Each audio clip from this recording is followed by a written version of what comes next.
مروان بن محمد دمشقی نے کہا ہمیں سعید بن عبدالعزیز نے ربیعہ بن یزید سے حدیث بیان کی، انہوں نے ابو ادریس خولانی سے، انہوں نے حضرت ابو ذر رضی اللہ تعالیٰ عنہ سے، اور انہوں نے نبی صلی اللہ علیہ وسلم سے ایک ایسی روایت بیان کی جو آپ نے اللہ تبارک و تعالیٰ سے بیان کی۔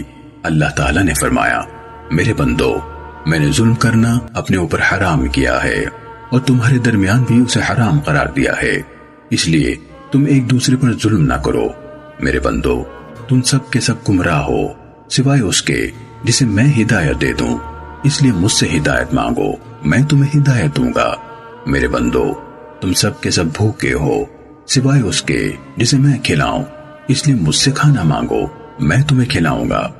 میرے بندو، تم سب کے سب ننگے ہو سوائے اس کے جسے میں لباس پہناؤں، لہٰذا مجھ سے لباس مانگو، میں تمہیں لباس پہناؤں گا۔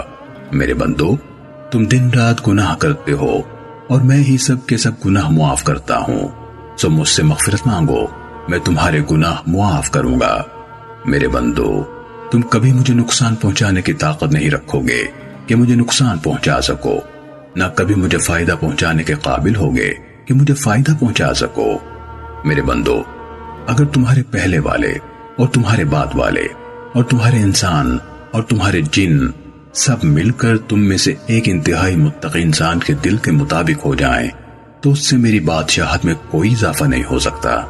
میرے بندو، اگر تمہارے پہلے والے اور تمہارے بعد والے اور تمہارے انسان اور تمہارے جن سب مل کر تم میں سے سب سے فاجر آدمی کے دل کے مطابق ہو جائیں تو اس سے میری بادشاہت میں کوئی کمی نہیں آئے گی۔